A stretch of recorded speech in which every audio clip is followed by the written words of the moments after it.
नमस्कार. मराठी गृहिणी या आपल्या यूट्यूब चॅनलमध्ये मी वर्षा तुम्हा सर्वांचं मनापासून स्वागत करते. आज आपण गूळ घालून शेंगदाण्याचे लाडू बनवणार आहोत.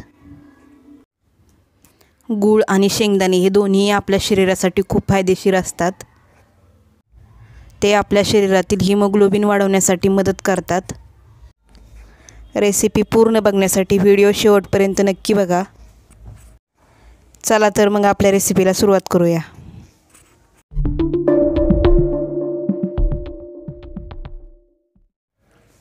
इथे मी या छोट्या वाटीने मोजून 1.5 वाटी शेंगदाणे घेतलेत. हे शेंगदाणे आपण मीडियम फ्लेमवर भाजून घेणार आहोत.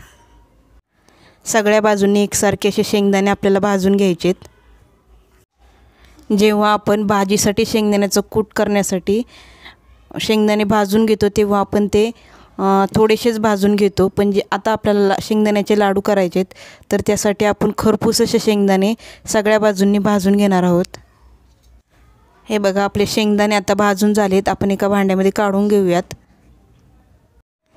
शेंगदाण्याचे लाडू हे लहान मुलांच्या आरोग्यासाठी सुद्धा खूप फायदेशीर असतात. त्यांना रोज एक लाडू याप्रमाणे तुम्ही खायला देऊ शकता. हे शेंगदाणे आपण गार होऊन देणार आहोत आणि नंतर मिक्सरला त्याचा कूट करून घेणार आहोत. गरम असताना जर कूट केला तर त्या शेंगदाण्याला पाणी सुटू शकतं आणि आपले लाडू जास्त दिवस टिकणार नाहीत. त्यामुळे शेंगदाणे गार झाल्यानंतरच आपण ते मिक्सरला बारीक वाटून घेणार आहोत. शेंगदाणे आपले गार होत आहेत तोपर्यंत आपण गूळ किसणीने बारीक किसून घेणार आहोत. इथे आपण लाडूसाठी काळ्या गुळाचा वापर करणार आहोत. काळ्या गुळामुळे लाडूला चवसुद्धा छान येते आणि त्याचा कलरसुद्धा छान येतो. इथे आपण शेंगदाण्याचा कूट करून घेतला आहे. आपले 1.5 वाटी शेंगदाणे होते तर आपण 1/4 वाटी गूळ किसून घेतलेला आहे. तो त्याच्यात घालून घेऊन मिक्स करून घ्यायचा आहे. गूळ आपण किसून घेतलेला आहे त्यामुळे त्याला असं खूप पाणी सुटलेलं आहे. गूळ आणि शेंगदाणे आता आपण हातानेच एकत्र मिक्स करून घेणार आहोत. थोडंसं मिक्स केल्यानंतर तुम्ही हे मिश्रण मिक्सरला सुद्धा फिरवून घेऊ शकता, पण मी हाताने तसं दोन्ही साहित्य व्यवस्थित मिक्स करून घेणार आहे. हे बघा, आपले गूळ आणि शेंगदाणे व्यवस्थित मिक्स झालेले आहेत. आपण आता त्याचे लाडू बनवून घेणार आहोत.